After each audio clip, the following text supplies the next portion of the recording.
The stars were burning. Across the dark sky of the Silvari Empire, great warships fell like dying birds, their hulls torn open by the claws of the Vorn Collective. Queen Valara stood at the window of her palace on Kethros Prime, watching another fleet turn to dust and fire. Her silver skin, once bright with the glow of her people's ancient power, had grown pale. Her golden eyes, sharp as blades, now carried the weight of 1,000 deaths. 7 worlds had fallen. 7 planets that her ancestors had ruled for 10,000 years were now crawling with the Vorn, a species of insect-like creatures that moved as one mind, thought as one brain, and killed without mercy or pause. They did not negotiate. They did not stop. They simply consumed. "Your Majesty," said High General Korath, bowing low behind her. He was tall, even for a Silvari, with deep blue skin and eyes like burning coals. He was the greatest military commander the Empire had ever known. He had won 43 wars, but against the Vorn he had won nothing. The outer defense line has fallen. The Vorn swarm will reach the capital within 6 days. Valara did not turn around. "And what do you suggest, General? Another retreat? Another sacrifice of our children?" Korath's jaw tightened. "We fight. We hold the line. We die with honor." "Honor?" the Queen repeated, her voice cold. "Honor will not save my people. Honor will not stop the swarm." She finally turned to face him. "I have sent a call to the Galactic Mercenary Guild. I have offered everything, land, titles, wealth beyond measure to anyone who can turn this war." Korath's face twisted with disgust. "Mercenaries? You would trust the fate of our empire to hired killers? To aliens who fight only for coin?" "I would trust anyone who can win," Valara said. "Can you win, General?" He had no answer. 3 days passed. Ships came from across the galaxy, drawn by the Queen's desperate offer. Warlords from the Krix Dominion, assassins from the Shadow Moons, pirates, smugglers, soldiers of fortune, all of them looked at the Vorn swarm and shook their heads. The reward was great, but no reward was worth certain death. One by one, they left. On the 4th day, a small ship appeared in orbit. It was old and ugly, covered in scars and burns from 100 battles. It had no fleet behind it, no army, just one pilot, requesting permission to land. "Who is it?" Queen Valara asked her advisor. The advisor checked his screen and frowned. "A human, Your Majesty. From the planet called Earth," the court murmured. Humans were known across the galaxy, but not for their strength or their technology. They were a young species, barely 1,000 years into space travel. They were soft, short-lived, and fragile. Their bones broke easily. Their skin tore like paper. They could not breathe underwater or survive in vacuum. By all measures, they were one of the weakest species in the known universe. And yet there were stories, strange stories, tales of humans who would not die when they should, soldiers who kept fighting with holes in their bodies, explorers who survived on planets that should have killed them in hours, scientists who solved problems that older species had abandoned as impossible. The galaxy did not understand humans. And what the galaxy did not understand? It feared. "Let him land," Queen Valara said. The human's name was Kang Teho. He was not tall, shorter than most Silvari by a full head. His skin was a warm brown, his hair black and cut short. His eyes were dark and calm, like deep water. He wore simple armor, scratched and dented, and carried no weapons except a pistol at his hip and a knife on his belt. He walked into the throne room alone, past rows of Silvari nobles who stared at him like he was an insect that had crawled into their feast. High General Korath stood at the base of the throne, his arms crossed, his face full of contempt. "This is what answers our call," Korath said loudly, so the whole court could hear. "A single human?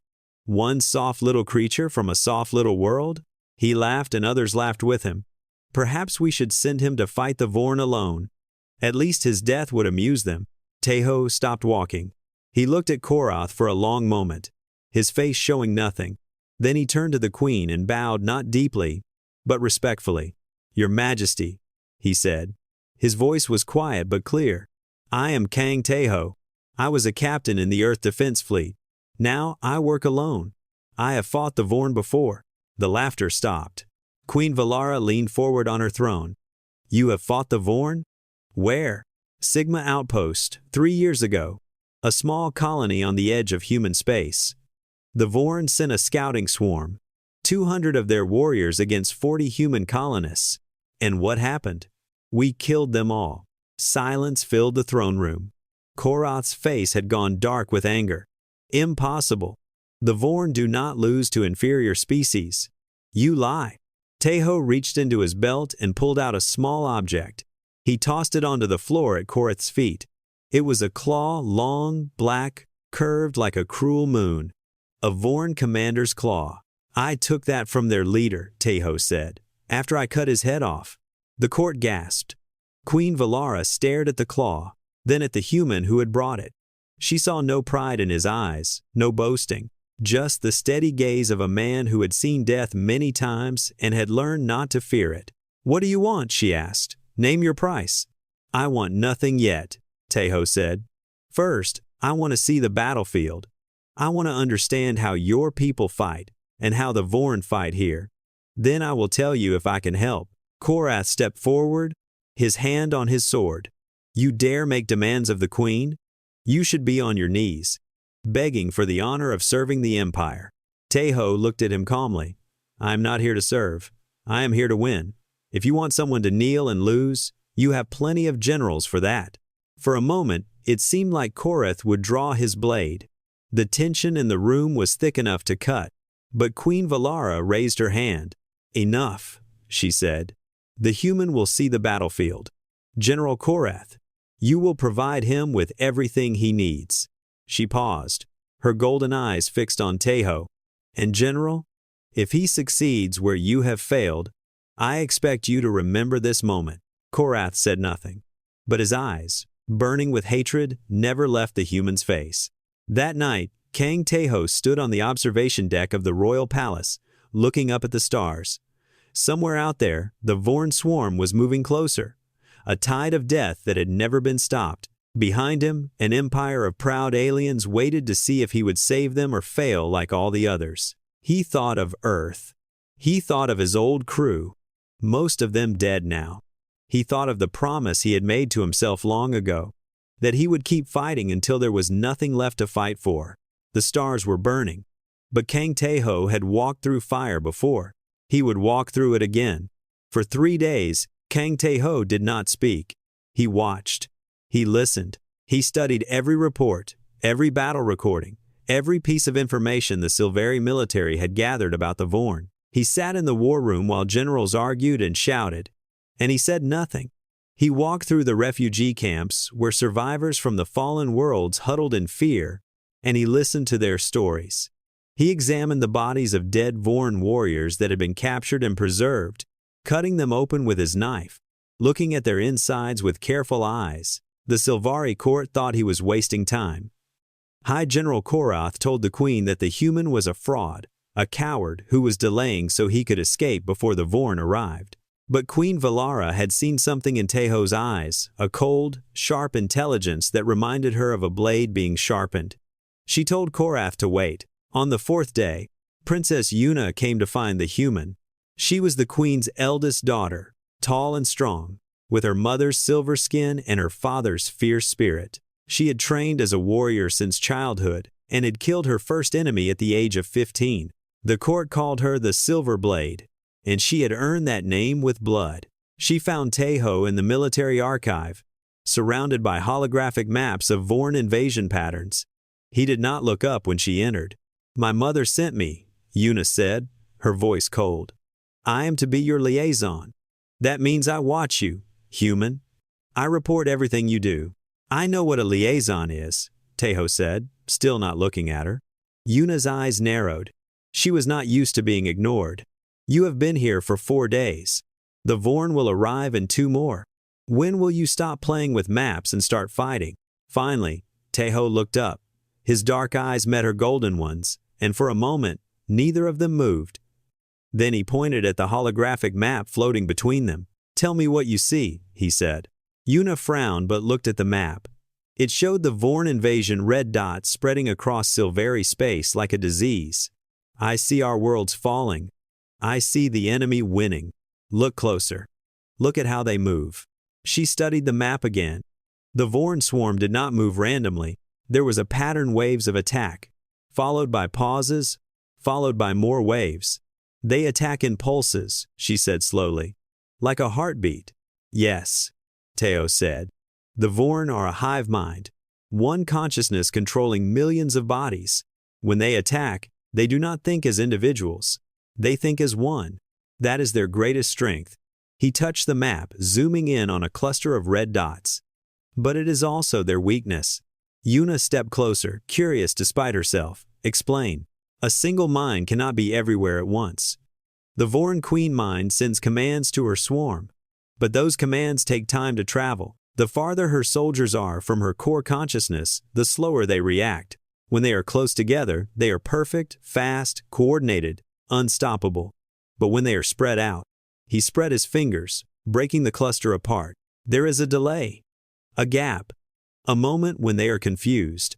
How does that help us? They are never spread out. They attack in swarms, because no one has ever given them a reason to spread out. Tejo smiled a small, cold smile. Until now. That evening, Tejo presented his plan to the War Council. The generals sat in a circle, their faces hard with doubt and anger. High General Korath stood at the head of the table, his arms crossed, waiting for the human to embarrass himself. The Vorn will reach Kethros Prime in 2 days. Tejo began. Their swarm contains over 8 million warriors and 3,000 ships. By any normal measure, they cannot be stopped. We know this already, Korath interrupted. Tell us something useful. Tejo ignored him.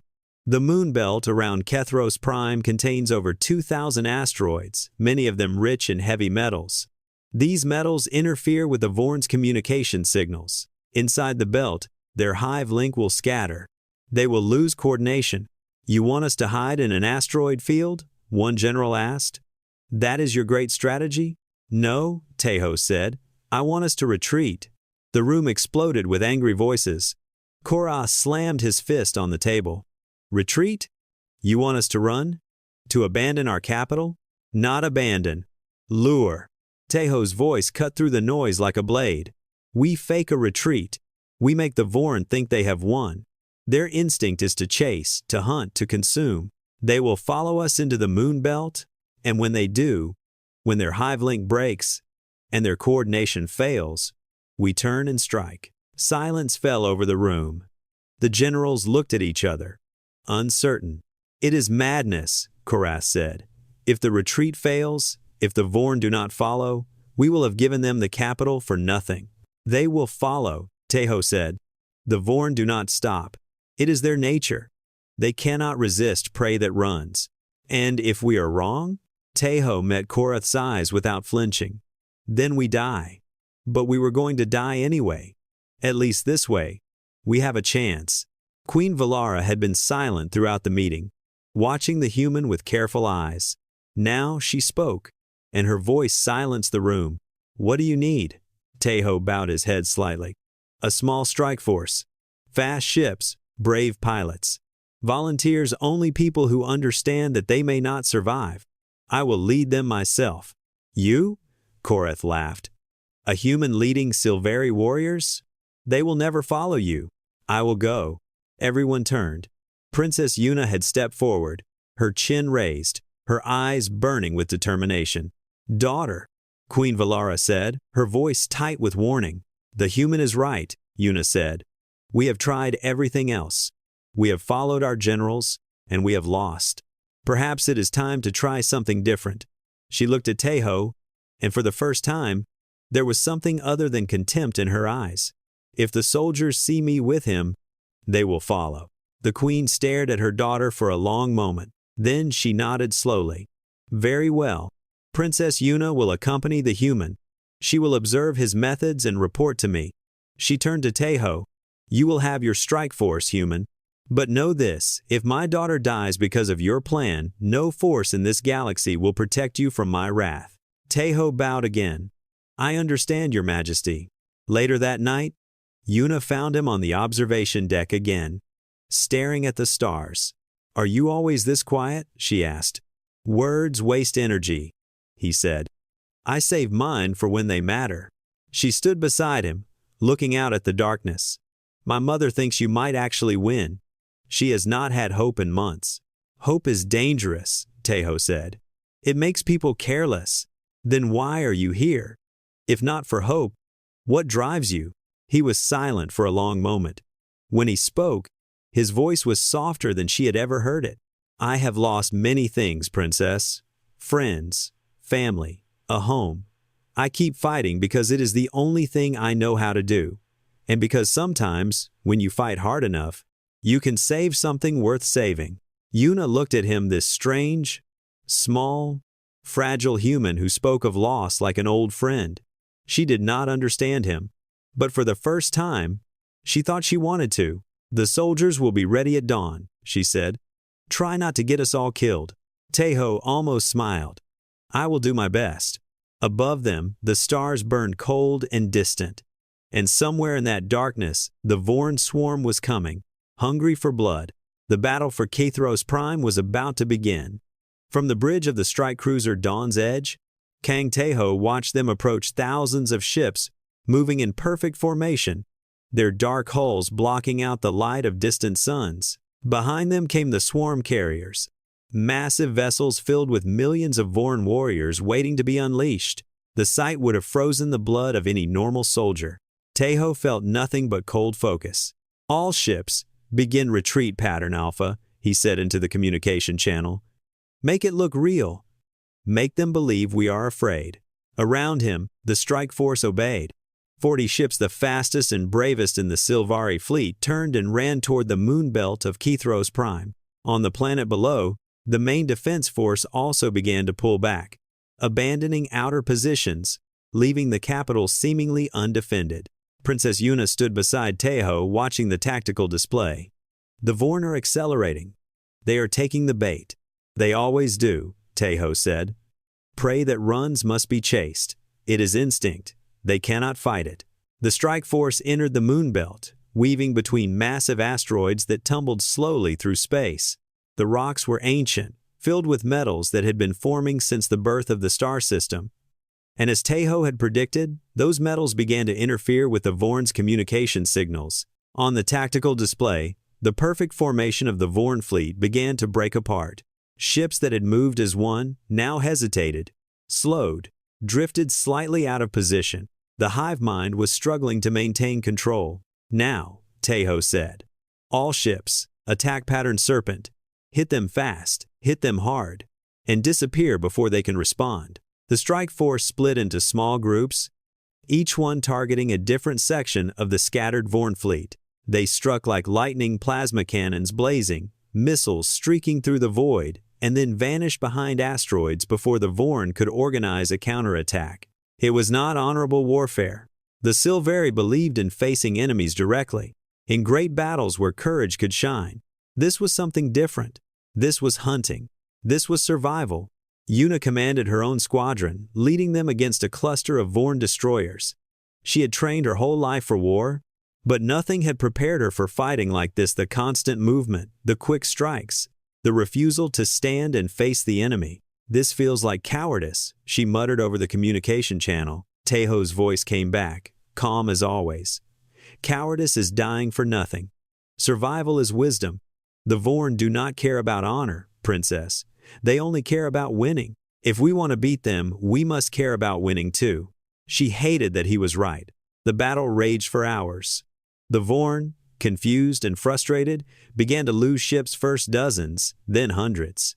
Their coordination was shattered, their hive mind struggling to process the chaos of the moon belt. For the first time in the war, they were losing. But the Vorn were not beaten yet. Tejo saw it first on the tactical display, a massive energy signature moving through the center of the swarm. A command ship, larger than anything else in the fleet, its hull covered with strange organic patterns that pulsed with sickly light. "The Queen Mind is here," he said quietly. "She is trying to restore control." As if hearing his words, the Vorn began to rally. Ships that had been drifting aimlessly suddenly snapped back into formation. Warriors that had been hesitating now attacked with renewed fury. The Queen Mind was pouring her consciousness into the swarm, forcing order onto chaos through sheer will. We are losing our advantage, Yuna reported, her voice tight. They are coordinating again. Tejo stared at the command ship on his display. It was too large to destroy with their current weapons, too well protected to reach. But if it remained, the Vorn would reorganize and crush them. He made a decision. All ships, focus fire on the command ship's escort, he ordered. Clear me a path. A path to what? Yuna demanded. To her. Tejo took manual control of the Dawn's Edge, pushing the engines to their limit. The ship shot forward, weaving between asteroids and enemy fire, heading straight for the heart of the Vorn fleet. Human, what are you doing? Yuna shouted over the channel. You cannot fight a command ship alone. I am not going to fight the ship, Tejo said. I am going to talk to her. The strike force cleared a narrow corridor through the Vorn defenses, losing 3 ships in the process. Tejo flew through the gap, his ship taking hit after hit, armor plating burning away. Alarms screamed around him. Warning lights flashed red. He did not stop. The Dawn's Edge reached the command ship and latched onto its hull like a parasite. Tejo grabbed his weapons, sealed his helmet, and blew open the airlock. Vacuum rushed around him as he launched himself onto the surface of the enemy vessel. Inside the command ship, the air was thick and wrong, filled with strange smells that no human was meant to breathe. The walls were not metal but something organic, pulsing gently like the inside of a living creature. Tejo moved through the corridors, killing every Vorn warrior that came at him. His pistol blazed. His knife cut. He took wounds, claws tearing through his armor, teeth sinking into his flesh, but he kept moving. Finally, he reached the core.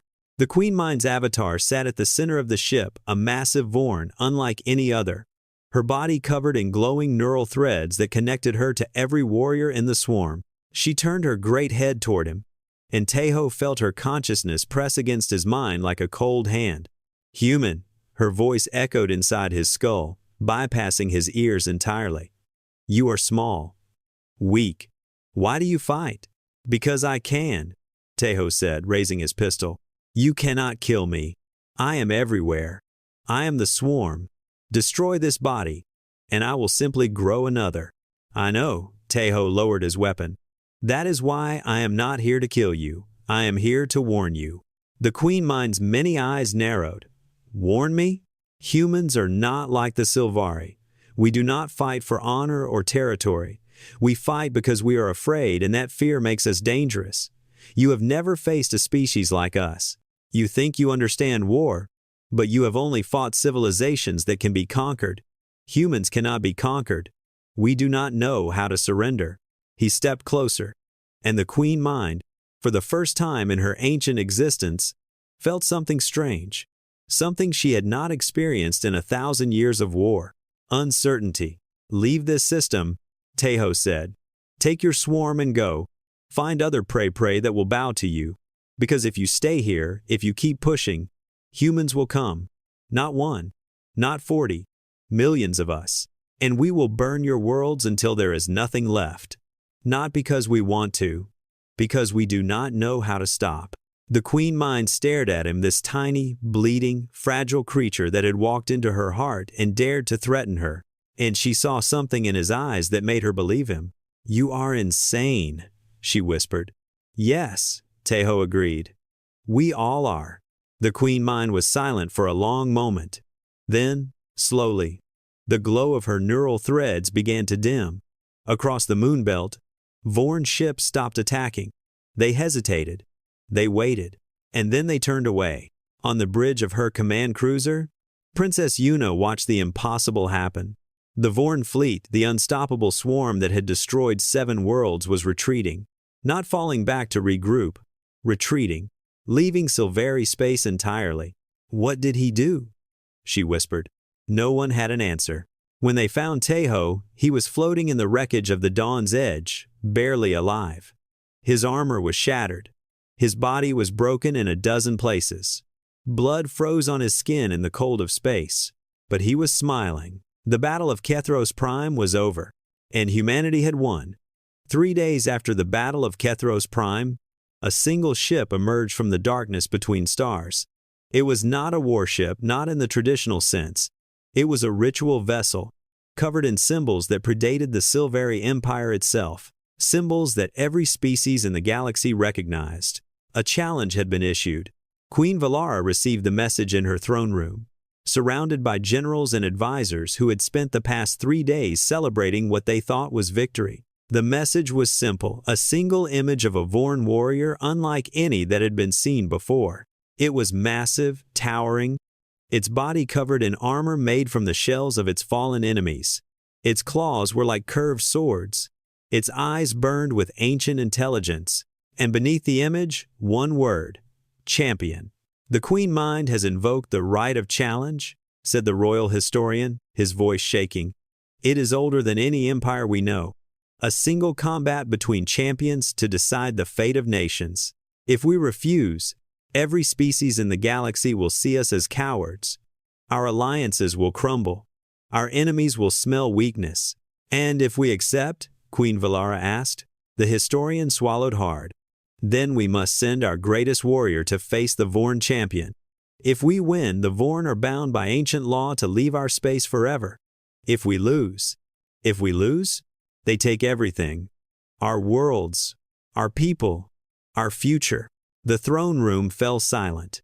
Every general, every noble, every warrior present knew the truth: no Silvari had ever defeated a Vorn champion. The creatures were engineered for single combat, carrying fragments of the Queen Mind's consciousness, making them faster, stronger, and smarter than any normal warrior.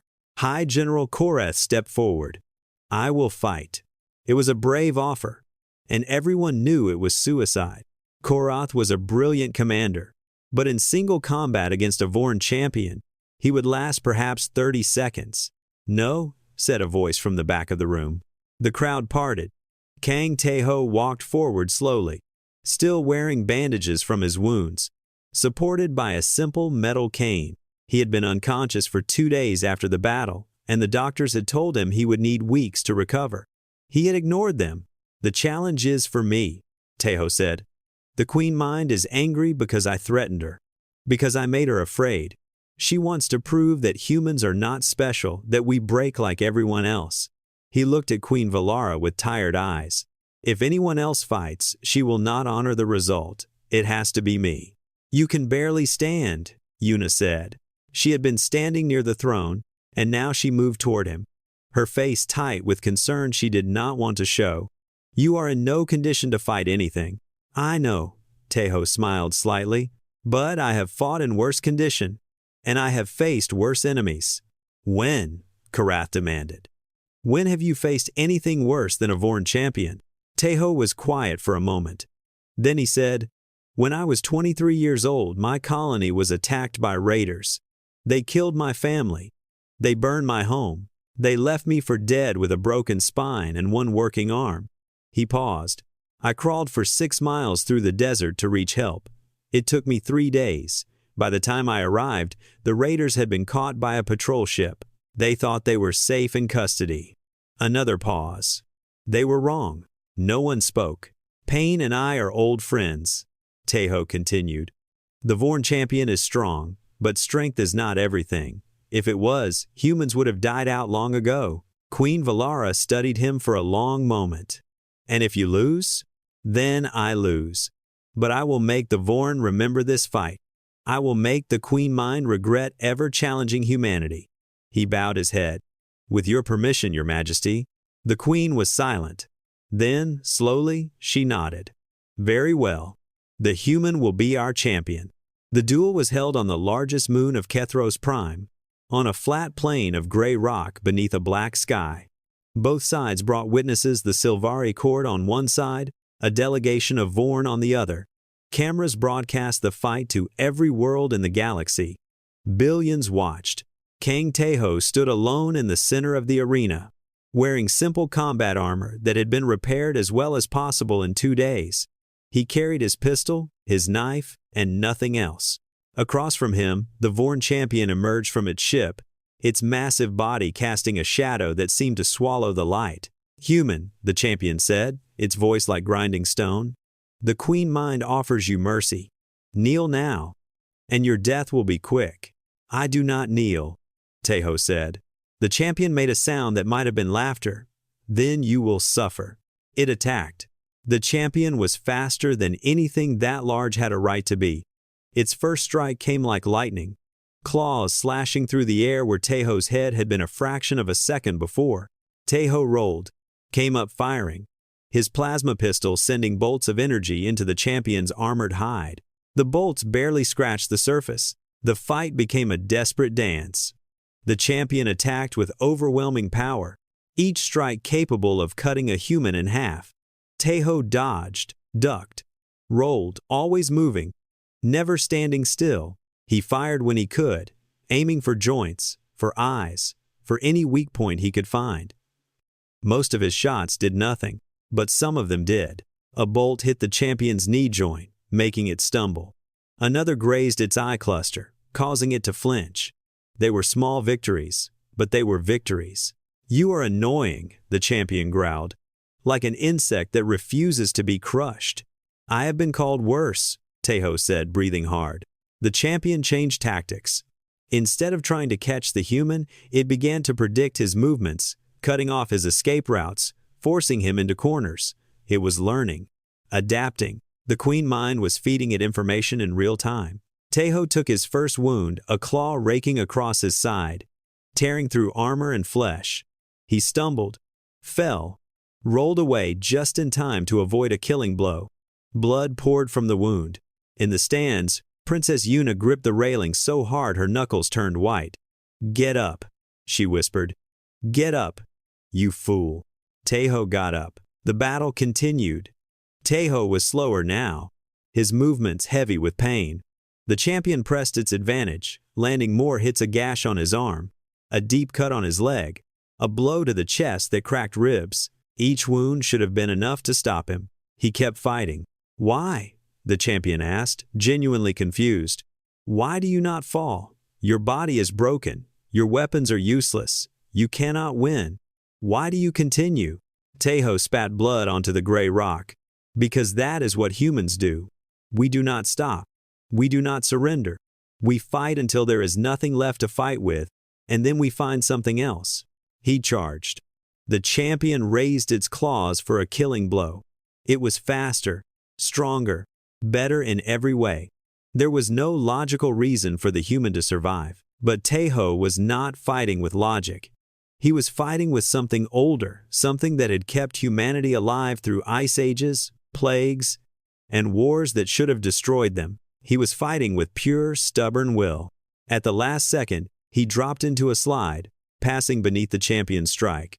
His knife, the same knife he had carried since Sigma Outpost, found the gap in the champion's armor where its neural cluster connected to its spine. He drove the blade home with every ounce of strength he had left. The champion froze. "Impossible," it whispered. "Nothing is impossible," Tejo said, twisting the knife. "That is the first lesson of being human." The Vorn champion fell. Silence covered the moon like a blanket. The Vorn delegation stared in disbelief. The Silvari court stared in wonder. Across the galaxy, billions of viewers tried to understand what they had just seen. A human small, weak, broken had defeated a Vorn champion in single combat. Tejo stood over his fallen enemy, swaying on his feet, more blood on the outside of his body than the inside. He looked up at the cameras that were broadcasting to every corner of known space. "The challenge is answered," he said, his voice barely above a whisper.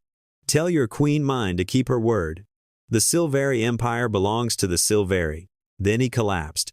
The last thing he saw before darkness took him was Princess Yuna running toward him, her silver face filled with an emotion he could not name. And somewhere in the vast darkness between stars, the queen mind felt something she had not experienced in 10,000 years of conquest. Fear. The humans were coming, and nothing would ever be the same again. For a long moment, he did not know where he was. The ceiling above him glowed with soft patterns that shifted like clouds. The air smelled clean, with a faint sweetness he did not recognize. Everything was quiet and peaceful, so different from the chaos of battle that he wondered if he had died. Then the pain hit him, and he knew he was still alive. His entire body screamed with it, broken ribs, torn muscles, wounds that had been sealed but not healed. He tried to sit up and gasped as fire shot through his side. "Do not move." A gentle hand pressed against his shoulder, pushing him back down. A Silvari healer stood beside his bed, her blue skin marked with the symbols of the medical order. "You have been unconscious for 12 days. Your body nearly failed 3 times. Even with our best technology, it will be weeks before you can walk properly again." 12 days? Teho's voice was rough, like rocks grinding together. "The war is over." The healer's face softened. The Vorn honored the ancient rite. "They have withdrawn from Silvari space completely. Their fleet left 3 days after your victory." She paused. "You saved us. Human, you saved all of us." Teho lay back, staring at the shifting patterns on the ceiling. He had won. After everything, the battles, the pain, the moments when death had seemed certain, he had actually won. He felt nothing. That was the strange thing about victory, he thought. People imagined it as a moment of joy, of triumph, of celebration. But for soldiers, real soldiers who had seen real war, victory was just the moment when the fighting stopped. It left you empty, hollowed out, wondering what to do now that you were not struggling to survive. Over the next few days, visitors came and went. Generals who had mocked him now bowed with respect. Nobles who had laughed at the soft human now brought gifts and praised his courage. Teho accepted their words politely and forgot them immediately. The only visitor who mattered was Princess Yuna. She came on the 3rd day after he woke, entering his medical chamber without announcement. She had changed since he last saw her. The hard warrior's mask she usually wore was cracked, showing something softer underneath. She sat beside his bed and said nothing for a long time. "I watched you fall," she finally said. "After the duel, you collapsed, and I thought you were dead. I ran to you without thinking. The entire court saw me, the silver blade, the proud warrior princess, running like a scared child to check on a human." She laughed bitterly. "My mother has not stopped talking about it." "I am sorry," Teho said. "Do not be." Yuna looked at him, and her golden eyes held an emotion he had never seen in them before. "For the first time in my life, I did something without caring what others thought. You taught me that." She paused. "How does it feel, fighting like you do without honor, without glory? Only survival?" Teho considered the question. "It feels like nothing," he admitted. "While you fight, there is no feeling, only action. The feeling comes later, when it is quiet, when you are alone with your memories." He touched the bandage on his side. "That is the price of survival. You live, but you carry the weight of everyone who did not." Yuna was quiet for a moment. Then she said, "We are alike, I think. Both of us carrying weights we did not choose." Before Teho could respond, the door opened and Queen Valara entered. Unlike her daughter, she moved with perfect control, every step measured, every gesture calculated. She dismissed the healers with a wave and stood at the foot of Teho's bed, studying him with her sharp golden eyes. "Kang Teho," she said, "champion of the Silvari Empire, slayer of the Vorn, the human who refused to die." She smiled, but it did not reach her eyes. "You have become quite famous. Songs are already being written about your victory. Children play games pretending to be you. You are the most celebrated warrior in our history." "I did not fight for fame," Teho said. "No, you fought because it needed to be done. That is what makes you valuable." The queen clasped her hands behind her back. "Which brings me to my problem. You have won a great victory, and that victory must be rewarded. But what reward is suitable for a man who saved an empire? Gold? Land? Titles? These are nothing to you. You would accept them politely and leave, and my people would say I was ungrateful." Teho sensed where this was going and felt a cold knot form in his stomach. "The people demand a reward that shows the depth of our gratitude," Valara continued. "They want you bound to us forever, not as a servant, but as family, as royalty." She paused. "I am offering you my daughter's hand in marriage." The room went very quiet. Yuna's face had gone pale. She opened her mouth to speak, but her mother raised a hand to silence her. "This is not a request," Valara said. "You are both heroes now, the human champion and the princess who fought beside him. The people already tell stories of your partnership. If I try to reward you with anything less than this, it will look like I am dismissing your sacrifice. And if you refuse," she met Taeho's eyes, "it will look like you are rejecting us. The alliance between humanity and the Sylvari, which your victory made possible, will crumble before it begins." "Mother, this is madness," Yuna said, her voice tight with anger. "You cannot force us to marry like pieces on a game board." "I'm not forcing anyone," Valara said calmly. "I am explaining the reality. You are both intelligent enough to see it." She looked between them. "You have 3 days to decide. After that, I will need an answer." She left without another word. Taeho and Yuna sat in silence for a long time.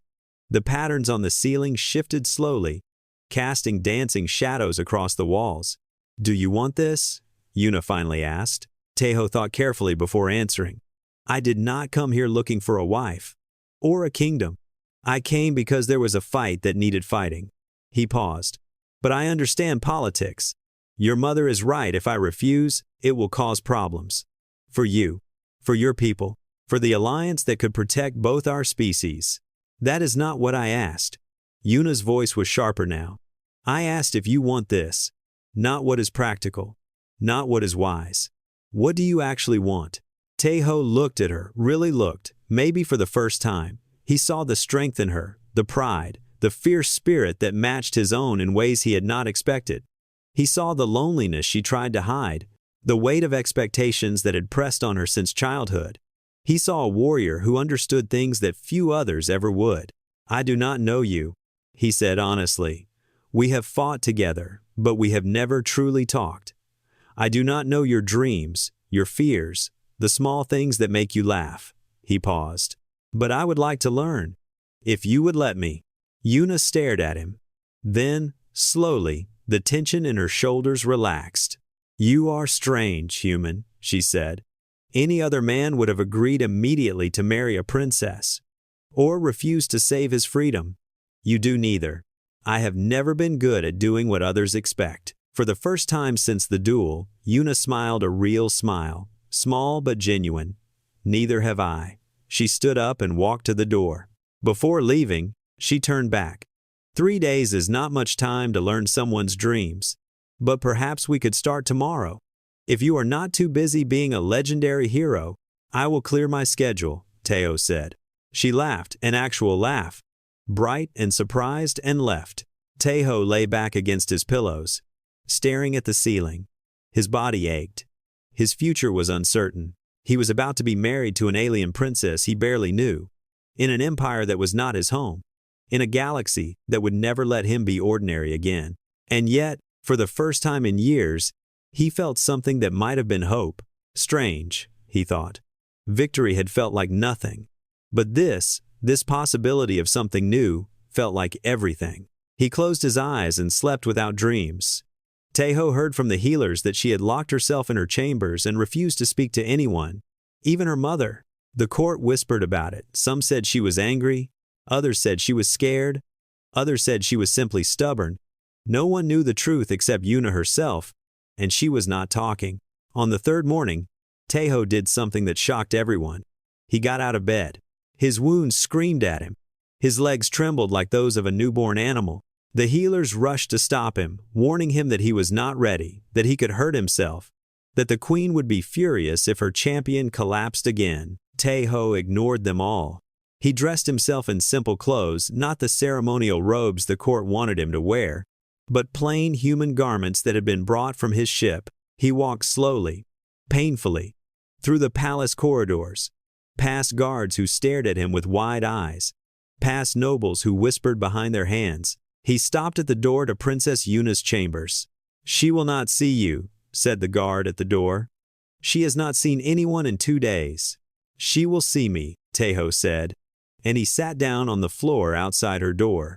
An hour passed. Then 2. Then 3. Taeho did not move. He sat with his back against the wall, ignoring the pain in his wounds, ignoring the curious stares of servants and courtiers who passed by. Word spread through the palace. The human champion was sitting outside the princess's door like a common beggar. Some thought it was romantic. Others thought it was foolish. High General Korath called it an insult to Sylvari dignity. By evening, a small crowd had gathered at a respectful distance, watching to see what would happen. Queen Valara heard about it but did nothing. She understood something that others did not. The human was not making a scene. He was making a statement. As the last light of the sun faded through the palace windows, the door finally opened. Yuna stood in the doorway, her silver skin pale, her golden eyes red from tears she would never admit to crying. She looked down at Taeho, and her voice cracked when she spoke. "Why are you here?" "Because you were not," Taeho said simply. "You promised to come." "You did not." "I wanted to know why." "I changed my mind." "You are lying." Yuna's eyes flashed with anger. "You do not know me well enough to say that. I know that warriors do not hide from fear, they face it." Taeho stood slowly, wincing as his wounds protested. "You are hiding, which means you are afraid. And I want to know what could scare the Silver Blade so badly that she would break a promise." For a long moment, they stared at each other. The crowd watching held its breath. Then Yuna's shoulders fell, and the anger drained from her face, leaving only exhaustion. "I'm afraid of losing myself," she said quietly. "All my life, I have been the warrior princess, the Silver Blade, the Queen's weapon. I have never been allowed to be anything else." She paused. "If I marry you, if I become a wife, I do not know who I will be anymore. I do not know if there will be anything left of me." Taeho considered her words carefully. Then he reached out and took her hand. She flinched, but did not pull away. "I spent 10 years as a soldier," he said, "following orders, fighting battles I did not choose. I forgot who I was outside of war. When the fighting stopped, I did not know what to do with myself." He squeezed her hand gently. "I understand being afraid of losing yourself. But I also learned something important. You do not find yourself by hiding. You find yourself by trying new things, by taking risks, by seeing what survives when everything else is stripped away." Yuna's eyes were wet, but she did not cry. "And if nothing survives, then we build something new. Together." Taeho smiled a real smile, the first one many had ever seen from him. "I am not here to take anything from you, princess. I am here to walk beside you, whatever path you choose." The silence stretched between them. Then, slowly, Yuna smiled back a small, hesitant smile, like the first light of dawn after a long night. "You are very strange. Human. So you keep telling me."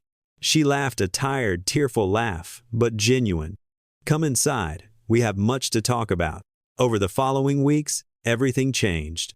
Taeho moved out of the medical wing and into a small room near the training grounds. He refused the luxurious chambers the court offered, saying he was not comfortable with servants watching him sleep. Every morning, despite his healing wounds, he trained with the palace guards, learning their fighting styles, teaching them some of his own. The guards, who had initially dismissed him as a curiosity, began to respect him.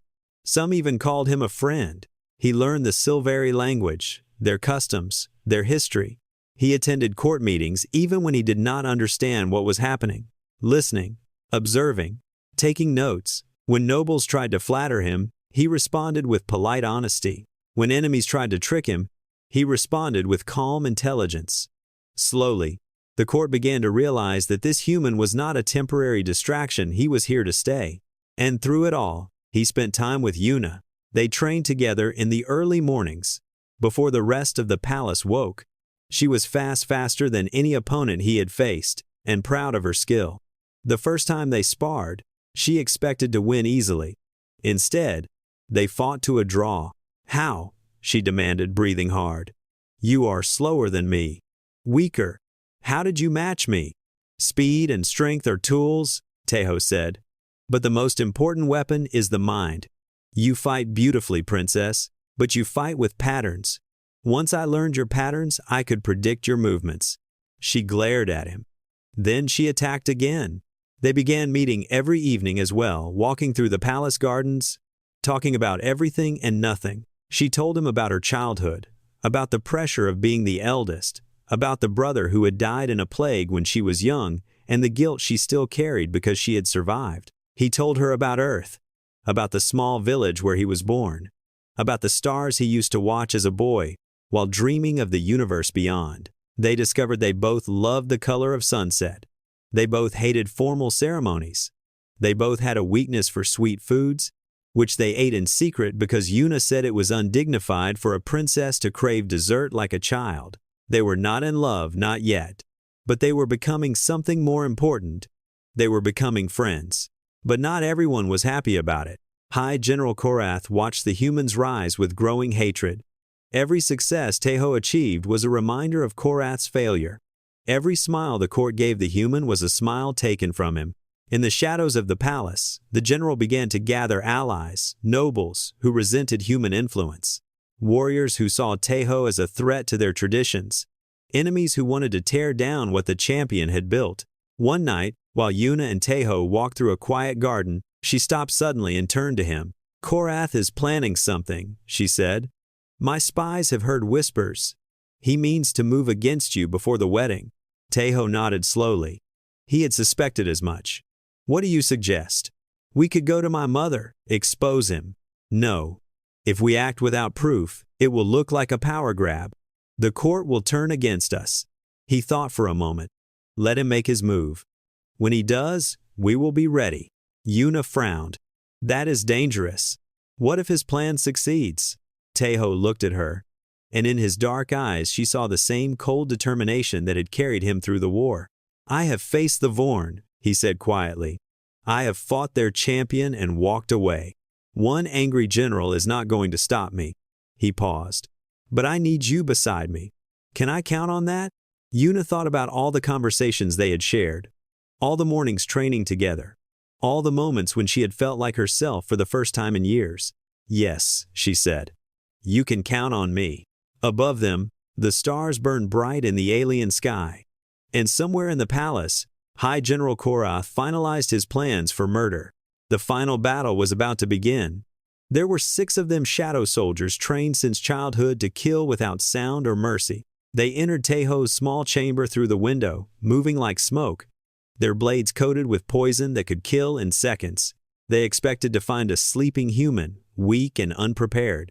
Instead, they found an empty bed and a single candle burning on the table. "Looking for me?" Teho's voice came from the darkness behind them. They spun, blades raised. But Teho was already moving. He had been waiting for them for hours, standing in the shadows, his body wrapped in dark cloth, his breath controlled to perfect silence. The first assassin fell before he could scream, Teho's knife buried in his throat. The second managed to swing his blade but hit only air as Teho ducked beneath the strike and drove his elbow into the assassin's temple. The fight was brutal and fast. Teho was not fully healed, his ribs still ached. His wounds still pulled, but he did not let it slow him. He had fought through worse pain before. The assassins were skilled, but they had been trained to kill unsuspecting targets, not to face a warrior who had already seen them coming. In less than 2 minutes, 5 assassins lay dead on the floor. The 6th, wounded and desperate, tried to flee through the window. Teho caught him by the ankle and dragged him back inside. "Who sent you?" Teho asked, his voice calm. The assassin spat at him. "I will tell you nothing." "Human." Teho leaned close. "You do not need to tell me. I already know. But I want to hear you say it." Silence. Teho applied pressure to the assassin's wounded leg. The man screamed. "Korath," the assassin gasped. "High General Korath. He wants you dead before the wedding." "Thank you," Teho said. And then he broke the assassin's neck. By dawn, the palace was in chaos. The bodies of the assassins had been laid out in the main hall for all to see. High General Korath had been summoned before the queen, surrounded by guards who no longer looked at him with respect. "You dare attack my champion?" Queen Valara's voice was cold enough to freeze fire. "You dare bring assassins into my palace, under my roof, on the eve of my daughter's wedding?" Korath stood tall, refusing to show fear. "The human is a threat to our empire. He has corrupted our traditions, seduced your daughter, and made fools of us all. I did what was necessary to protect our people." "You did what was necessary to protect your pride," Yuna said, stepping forward. She had spent the night by Teho's side, helping him tend to the wounds he had reopened during the fight. Her eyes burned with fury. "You cannot stand that a human succeeded where you failed. You would rather see our empire fall than admit that someone was better than you. I am a hero of 43 wars. Korath snarled. This creature is nothing but a savage from a savage world. This savage saved your life, Teho said quietly. He had been standing at the edge of the hall, watching the confrontation with calm eyes. Now he stepped forward. And despite his wounds, despite his tiredness, there was something in his presence that made everyone step back. When the Vorn swarm broke through your lines, I was the one who held them back.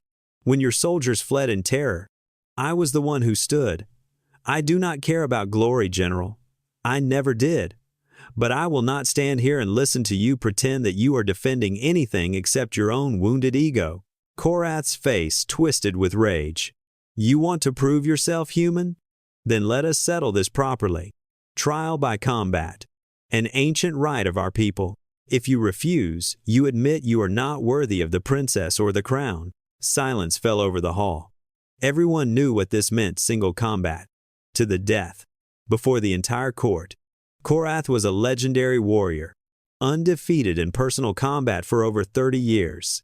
In his prime, he had killed enemies twice his size. And Teho was wounded, exhausted, barely standing. Teho, no, Yuna whispered. You are not well enough. You will die. Teho looked at her. His dark eyes were tired but steady. If I refuse, they will say I am a coward. The wedding will be shadowed by doubt. Everything we have built will crumble. I do not care about politics. I care about you. He smiled that small, rare smile that she had learned to treasure. I know. That is why I have to do this. He turned back to Korath. I accept. The trial was held that afternoon in the great arena where silvery warriors had fought for 10,000 years. The seats were filled with nobles, soldiers, common people, everyone who wanted to see how the human champion would die, because surely he would die. Korath was fresh, strong, fueled by hatred. Teho could barely lift his arms. They faced each other across the sand, weapons drawn.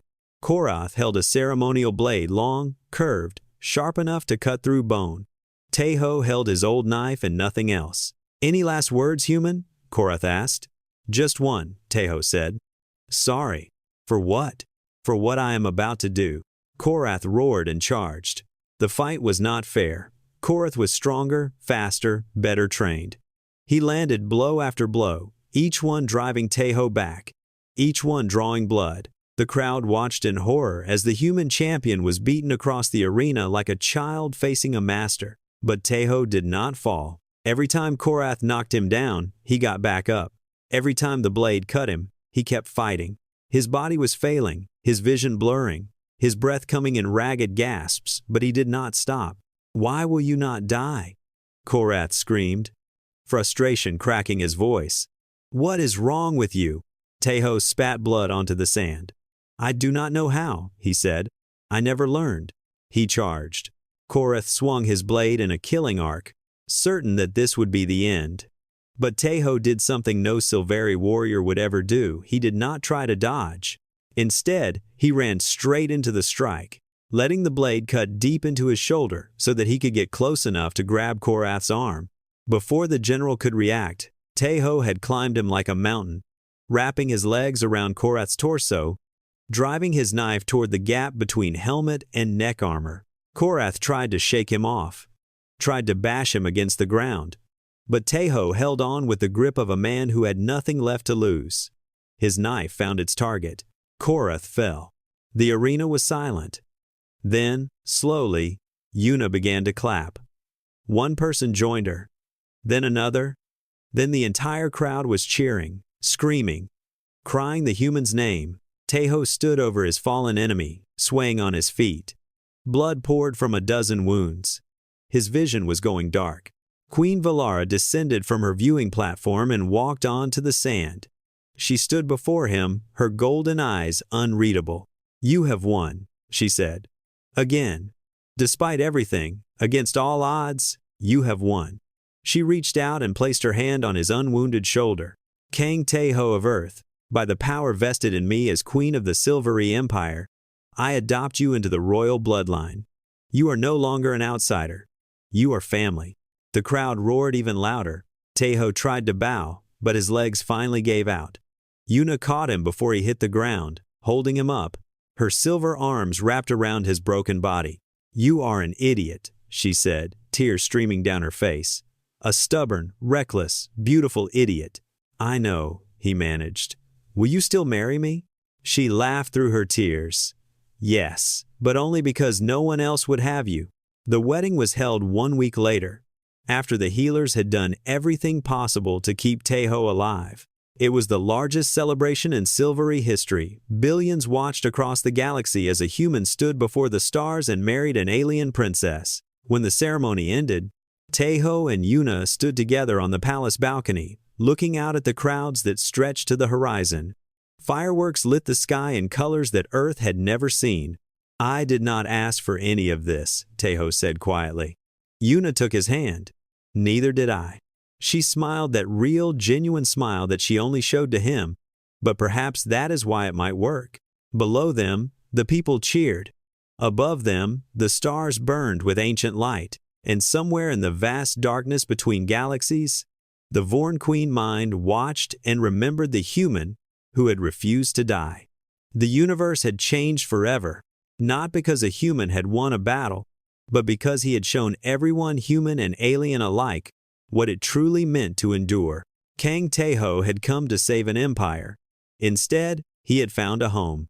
And that, in the end, was the greatest victory of all.